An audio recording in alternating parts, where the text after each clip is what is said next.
Are you kidding me? Karen stood at the gate, her phone in one hand, recording herself like a reality star mid-meltdown. Behind her, a few of her friends, or followers, watched awkwardly. Look at this, she screamed into the camera. This man, locked off community property. Sir, we all pay dues for this lake, and he's committing a federal crime. I stepped forward. Karen, stop lying. You don't pay a cent for this lake. You don't even own land that touches it. Don't talk to me, she snapped, still filming. I'll have you arrested for restricting HOA access. How do you arrest us? Well, then go ahead, I said. Call them. She did. Within 15 minutes, 2 police officers arrived, one looking exhausted already. Karen rushed to them like a child tattling on a sibling. Officers, he's blocking a community lake. He chained it off. He threatened my guests, and he's trespassing on shared property. They both looked at me. I handed them my ID, calm and polite. Here's my property deed, gentlemen, and here's the parcel map from the county website showing the lake entirely within my land. The HOA line ends 400 feet before the water. They examined the papers. Karen stood there fuming, tapping her foot. After a minute, one officer looked up and said, Ma'am, this lake is not listed as community property. It's private. His private land. Karen's mouth opened, but no words came out.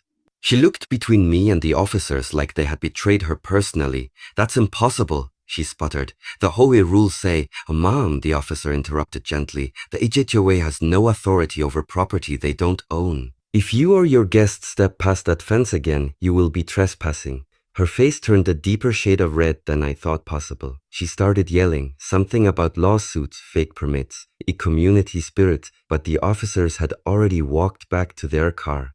As they drove off, she spun around and glared at me. This isn't over, I smiled. It actually is. For the next week, she tried everything. Letters from the HOA, angry emails, even a petition with 12 signatures demanding a shared lake access. I ignored them all. Eventually, she called for an emergency HOA meeting and invited the county zoning department. I showed up, folder in hand. The HOA president, an older man named Martin, greeted me politely.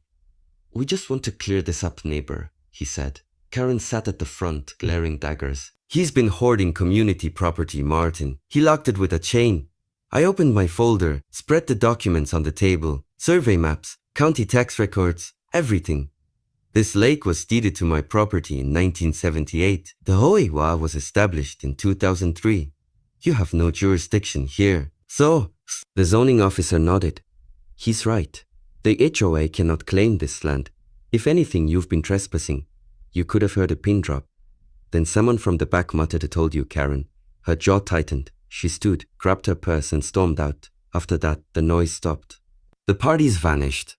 And for the first time in weeks, I had my peace again. But I didn't let the lesson go to waste. I hired a surveyor to mark the boundaries more clearly. Heavy posts, bright paint, and cameras facing every entrance. I wasn't taking any chances. One quiet morning, as I sat on my dock sipping coffee, I noticed Karen walking her dog along the edge of the road. She saw me and froze for a second. I just smiled and raised my mug in a silent toast.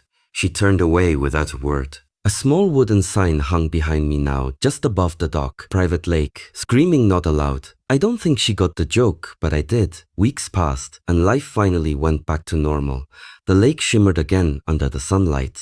Birds returned to the trees. The water was calm, silent except for the ripples of a single boat gliding across. Sometimes neighbors from the other side wave politely when they see me.